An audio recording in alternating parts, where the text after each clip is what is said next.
Hello, my name is Ron Rogers, and I would like to talk to you about my first open cockpit flight experience. This occurred at 500 knots or 575 miles per hour in a T-38. Now, I know you're probably thinking the T-38 is not an open cockpit aircraft, and you're right. There are no supersonic open cockpit aircraft that I know of, but I'll explain that in just a second.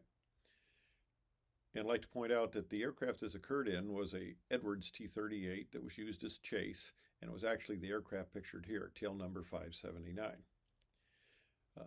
Needless to say, my introduction into flying open cockpit aircraft was nothing but unusual. I started flying Piper 140s as a part of the Air Force Flight Introduction Program.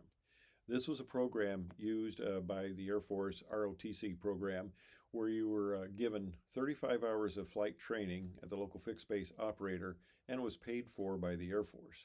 This at the time was the only way I could afford to do any significant flying. I could afford at the time to do skydiving, and I was president of the Iowa parachute team, and this is the major who directed the program for the Air Force, and for this picture I gave him one of our reserve parachutes that wasn't properly packed just to instill greater confidence when he flew with me. Now the nice thing about this, like I said, it's a cheap way to evaluate if you had the potential to become an Air Force pilot. And I did well enough in the program that I was able to receive my private pilot's license at the end. So I had 35 hours of flight time, a private pilot's license, and they told me I knew what I was doing. And I was kind of going, really? I don't feel that confident, and I was the one that was right. Well, what I did was to join a little club afterwards.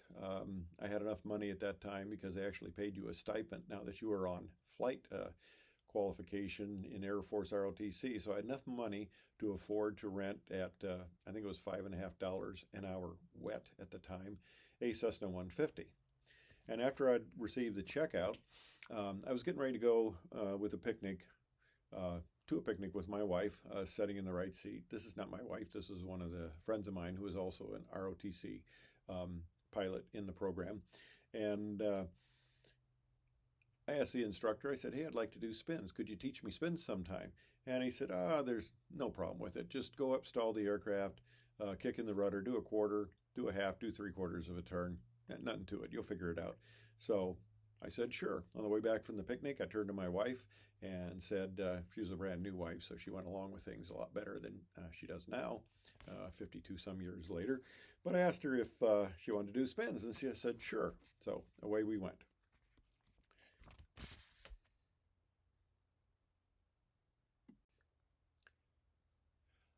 I had a little time before I went into the Air Force, so I joined another club that had a Citabra, and it also had one of the members of the club was Dave Lammers, who became pretty well noted later in aerobatic circles, and he taught a basic aerobatic course that I took. I took it, and so did my friend there, and we flew the Citabra and had a lot of fun.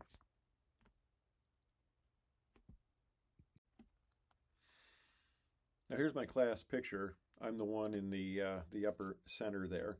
And let me tell you, flying jet aerobatics in the Tweet, the T-37, was a blast. And flying aerobatics in the Tweet was only exceeded by the fun of flying aerobatics in a T-38. So where does the open cockpit flying come in? I'll get to that. Now, I did well in pilot training, and at the time, the training command had first dibs on who they wanted to retain as instructors.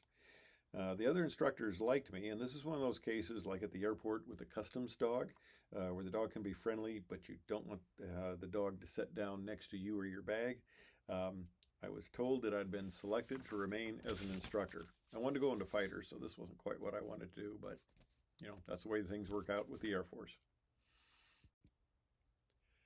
But after a few years of being an instructor and instructing aerobatics in the Tweet and other skills, including innumerable spins to beginning Air Force pilots, I was able to acquire a position as a chase pilot out at the Air Force Flight Test Center at Edwards Air Force Base in California. Now, Edwards, the Flight Test Center, was an absolutely great place to be a pilot, especially in the late 70s. I met and worked with some of the greatest and most famous pilots in the world. I was having a blast chasing the F-15, the 16, the A-10, the B-1, and a number of other interesting chase missions in the T-38. That was our primary chase aircraft. This is tail number 579 again. There was an opening for an FCF, which is a functional check flight pilot, maintenance test flight pilot position. I said I was interested and they asked if I had ever flown FCF before or went through the air training FCF program, which was a month-long program. I said no. They said, no problem. Here's the manual. Read it. We'll set you up with an instructor for an instructional flight, one instructional flight, and then a check ride. I had my training flight and was put up with a checkout flight with Dick Scobie, and that's the Space Shuttle Challenger Dick Scobie, and I passed. Now, Edwards was a rather interesting place, at least back in the late 70s. Being the Flight Test Center, it was the top of the food chain pilot-wise. It was typical to throw a pilot into deep water. Training problems, oh, I've got stories. You either swam or you drowned. Now, I'd been performing FCF flights for a while and was tasked with a rather routine FCF flight. They did an engine replacement, they worked on the flight controls, they did some canopy work. Nothing out of the ordinary, but we always performed a full FCF flight after heavy maintenance work. One of the pre-takeoff checks regarding the canopy system is to check the 6 canopy latch alignment stripes. I closed the canopy, pushed up on it, checked the alignment stripes, everything looked good. Little did I know that the mechanic who worked on the canopy only finger tightened the 2 bolts holding the front left latch. They're supposed to be tightened to 150 inch-pounds. I still have the canopy accident report listing this as the cause. All the other checks were performed, I was cleared for takeoff, and away I went. Now, this is a picture of the T-38. The canopy in question was the front canopy. There was nobody in the back seat since FCF flights are flown minimum crew, which means they're flown solo.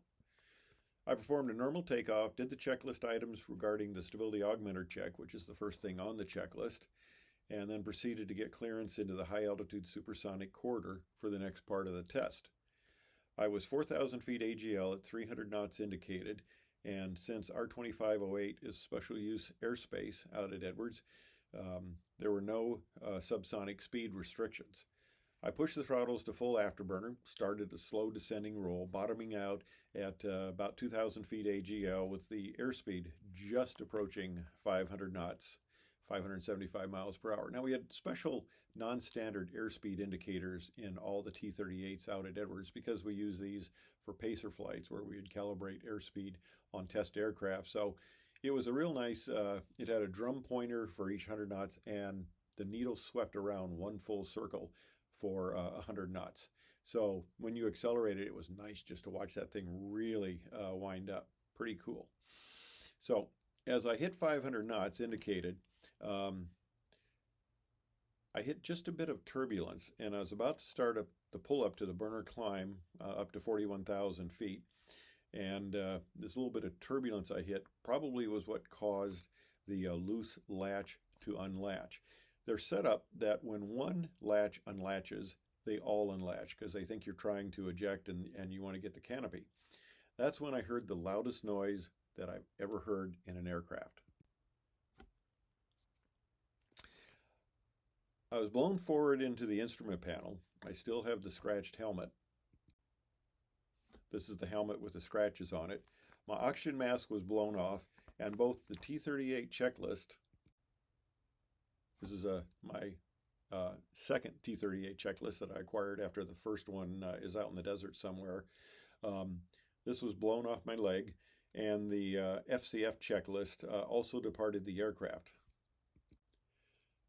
Now, one thing I later found, this is one piece from the some 40-page checklist that was actually ended up laying on the floor, which is pretty amazing with the wind that was blowing around there. Well, I thought the airplane had exploded.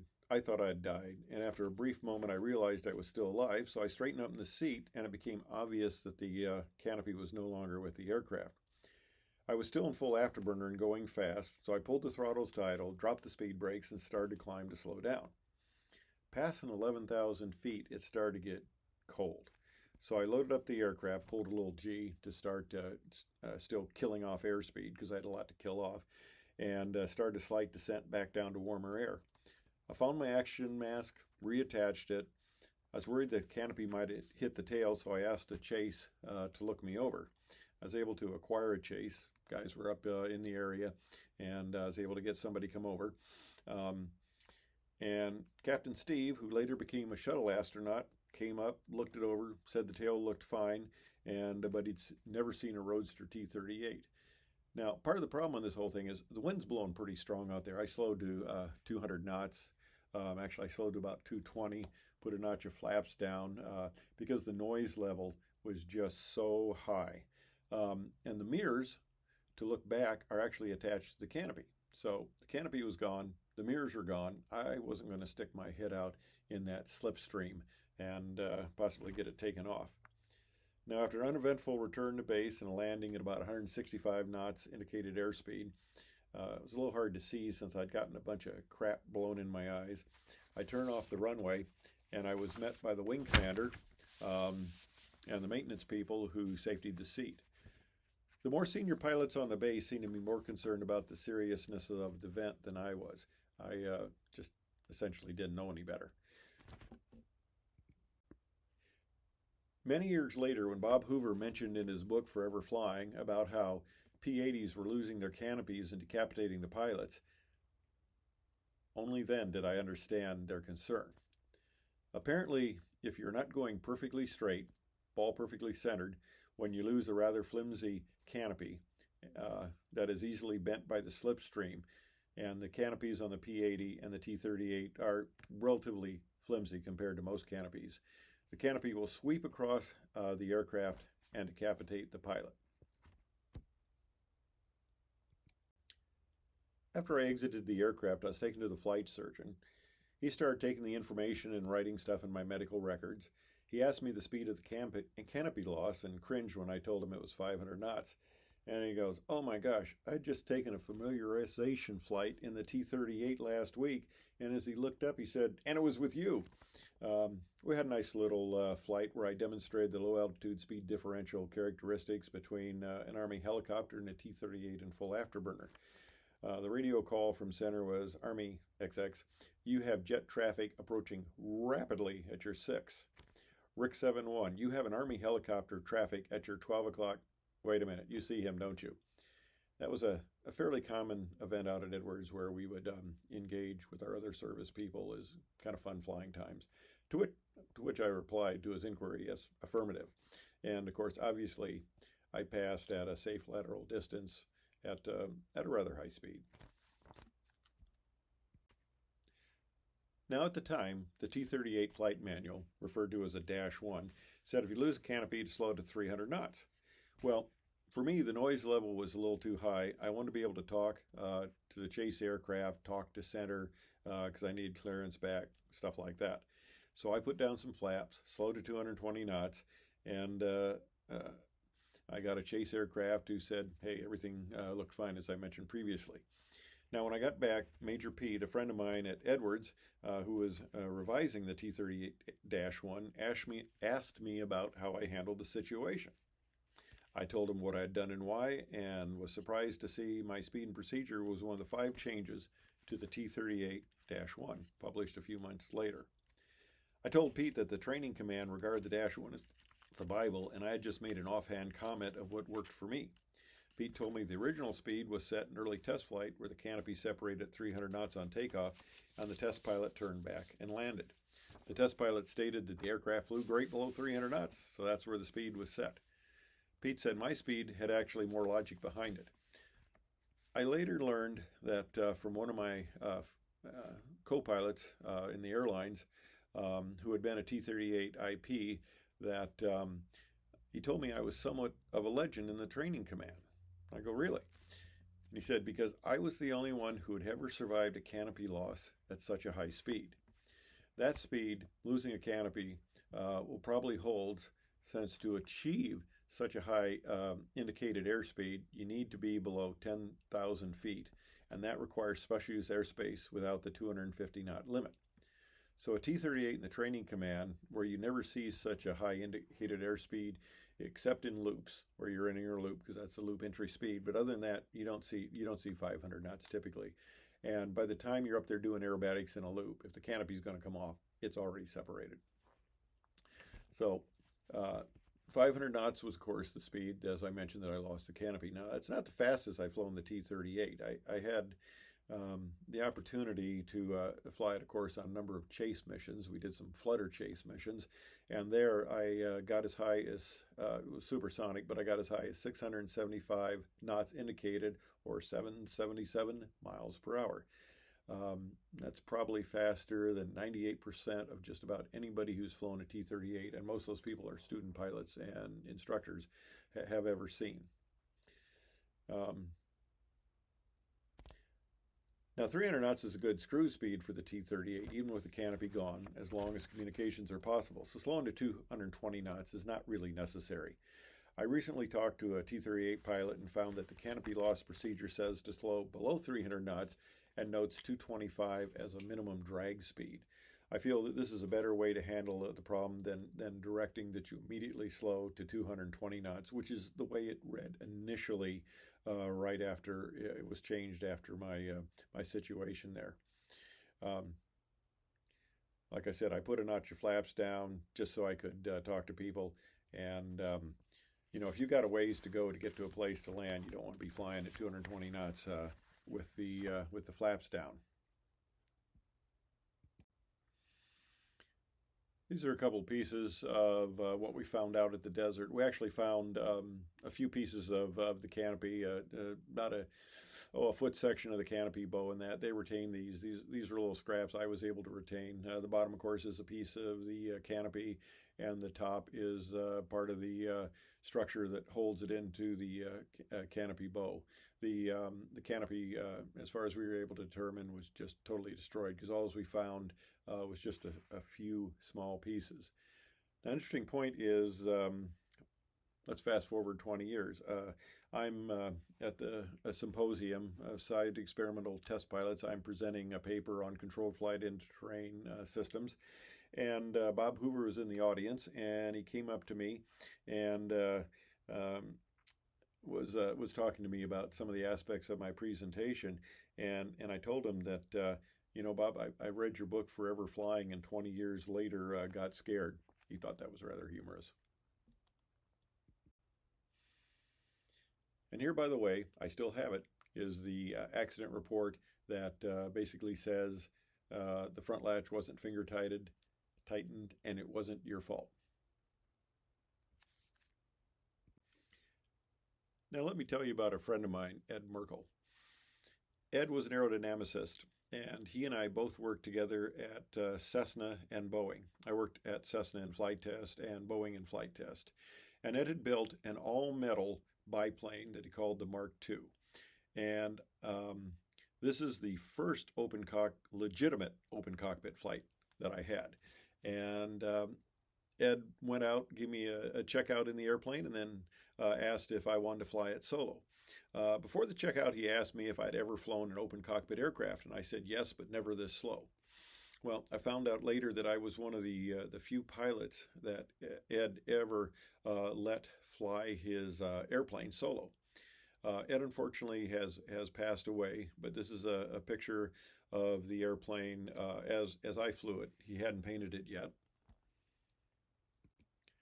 This is a picture of Ed standing next to the aircraft after it had been painted.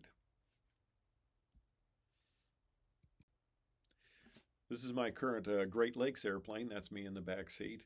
And, flying open cockpit aircraft is kind of close to the fun of skydiving, which I used to do. You're out in the open, you're really exposed, and it's a lot of fun. Aerobatics in an open cockpit is an absolute blast. Especially outside maneuvers like an inverted spin. You're hanging in the straps, you're looking at the ground above you and spinning. That is a real different experience from all the other aerobatics I had flown inside with a canopy above you.